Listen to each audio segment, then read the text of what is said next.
Opinions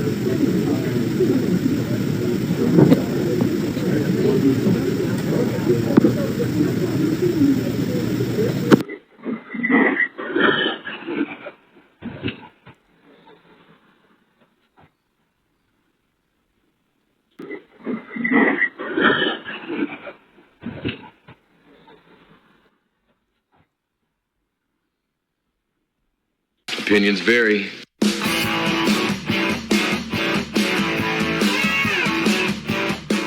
What's up, everybody? Welcome back to Opinions Varied. It's Opinions with an A. Please like, share, and subscribe.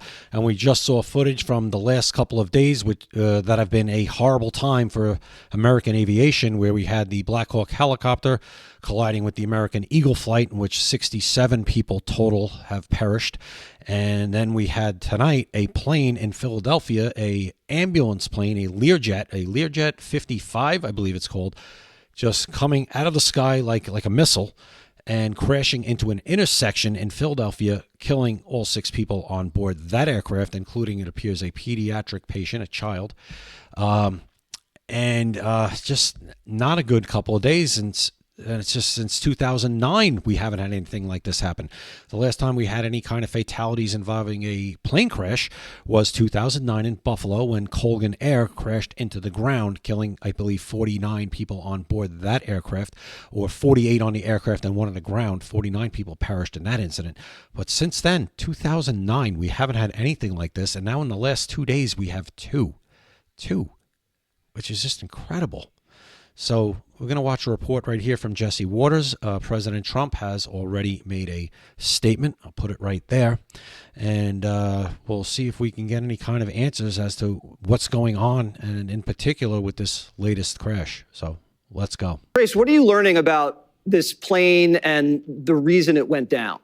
A couple of things real quick, Jesse, just to kind of go over what Rich was asking there about people on the ground. Rich Zeoli, we do now know that there are several reports that people on the ground were injured. In fact, saying there are several injuries on the ground. So that gives you an idea of how powerful this was when it hit the intersection. It was in the middle of the intersection, didn't necessarily hit the mall, the Roosevelt Mall, which has stores like Macy's and Ross Dress for Less and restaurants around there. It hit an intersection, and the reports are there were several injuries on the ground and row houses on fire.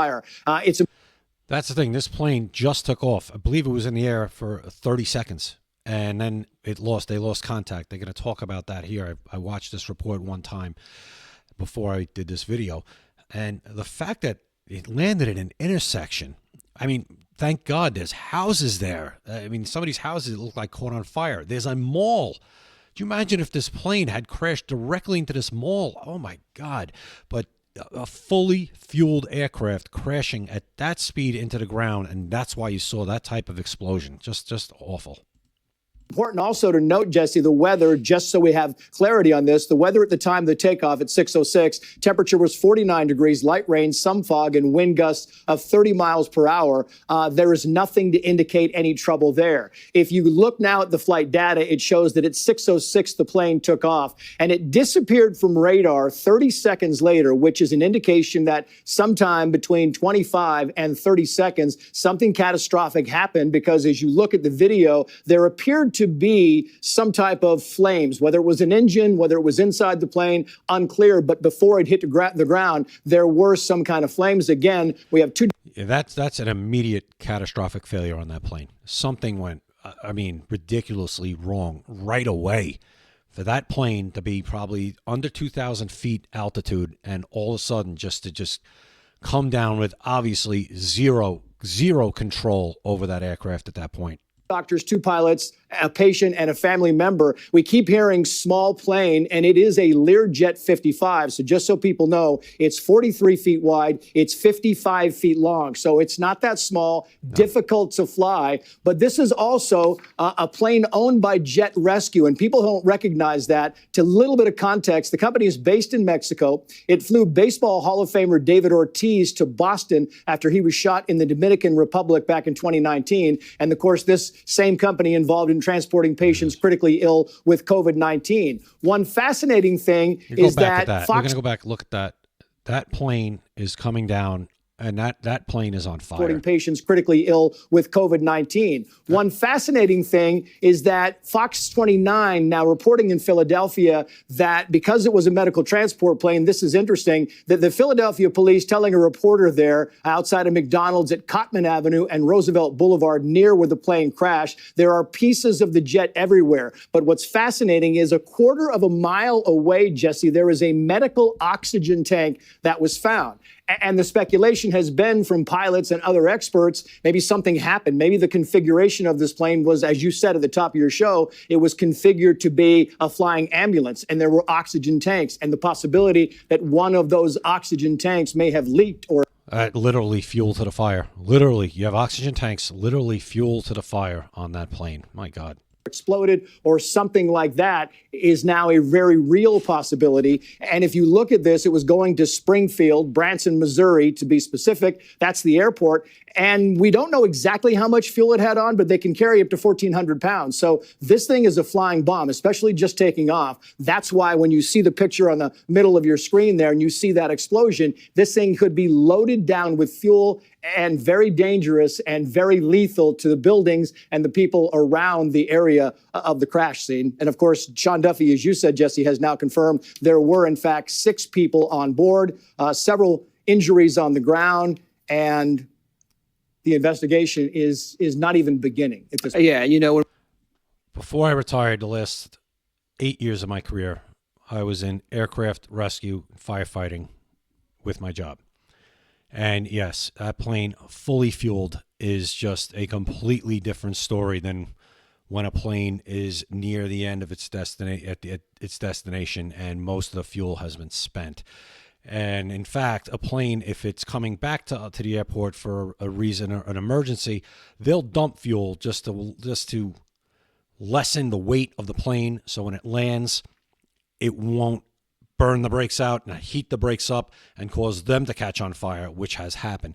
So a fully fueled aircraft is a completely different animal than a plane that is, near the end of its fuel source when it's landing at its final destination. This is the worst case scenario.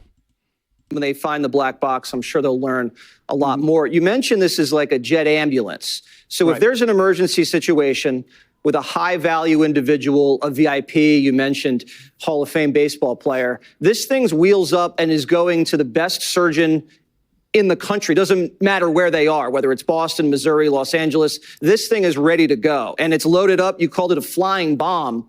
Explain to me how, if you have all these oxygen tanks, and we don't know what other gases or anything like that they had on the flight, because it's a kind of medically equipped flight, how could that have sparked an incident with the engine? Well, it's unclear. Go ahead. It's unclear that it is the engine, Jesse. I mean, it's unclear that this was an engine. So, I mean, there's a good possibility it was an engine. There's a good possibility it had one. The question is, what is the black box tape going to show? Because that's the flight data recorder. That would record the conversation inside the cockpit, because we have heard nothing, zero, about any contact with the tower between the time this thing went up and then it disappeared from radar, unless they gave it a handoff at some point in 15, 20 seconds. But after that, after the explosion, after this thing lost air capacity and started twisting toward the ground, there is no word that we have heard yet there was any communication with the tower at all. An indication that the pilots were doing what they're supposed to be doing, which is to aviate, to navigate, and then to communicate. And the first thing you want to do is to try to gain control of the aircraft before you start telling people or you know, sending in a mayday of some sort. So we don't know yet if any mayday was even called or if they even had time to call one in. That's what I'm saying. This could have happened so fast that there was no time to do anything. They might not even known what hit them. So I think the basic capacity here for investigators when they get on scene to find out, was this an engine or was this something catastrophic that happened on board the actual plane that had nothing to do with the engines, but it either maybe blew a hole in there and they lost pressure and something else happened and then they lost the ability to fly this plane. So it is really early and really too soon to be able to point at engines and point at anything else, because there are so many variables, especially in a medical jet like this, that can have various equipment on board that you normally would not have aboard your regular Learjet airplane. Yeah, it's a unique aircraft. And like you said, it loses the ability to be seen on radar. Now, why does it all of a sudden disappear from radar? Is that because its transponder exploded in the explosion, or what would cause it to go off radar?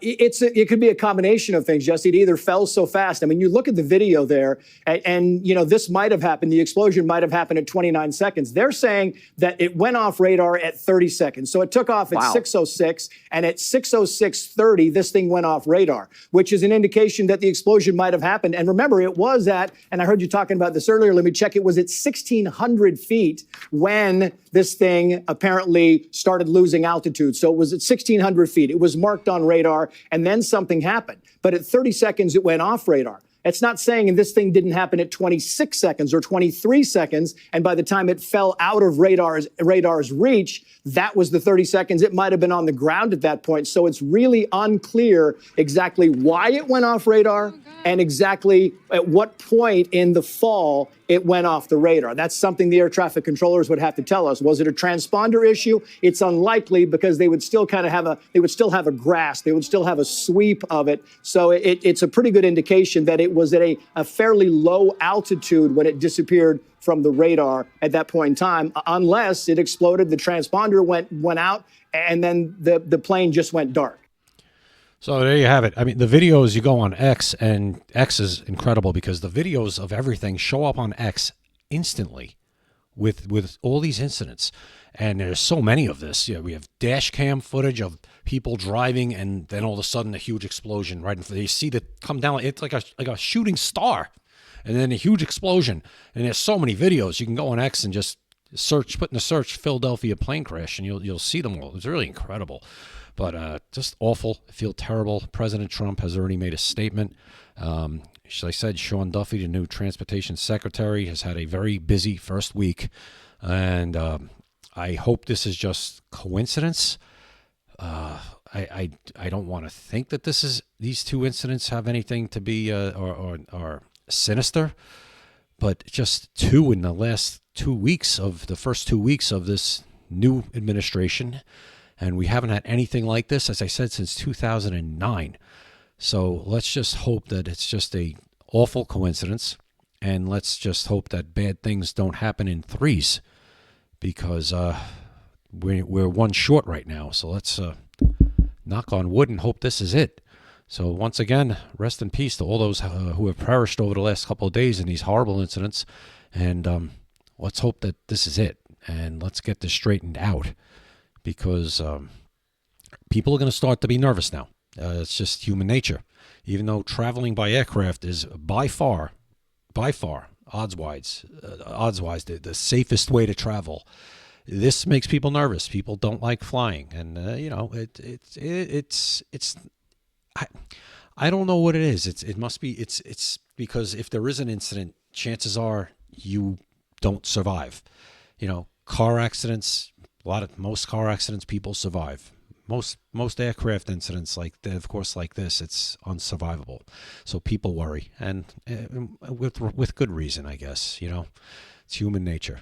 So anyway, we'll leave it there. I appreciate you watching. Please like, share, and subscribe. Put in the comments what you think is going on. You know, do you think this is just a coincidence? Do you think that there's something else going on here? I don't know. It's way too early to tell. I will say that watching the footage of that helicopter, that Black Hawk, going into that plane,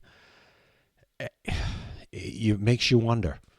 It's just a beeline right into that plane, and how did they not see it?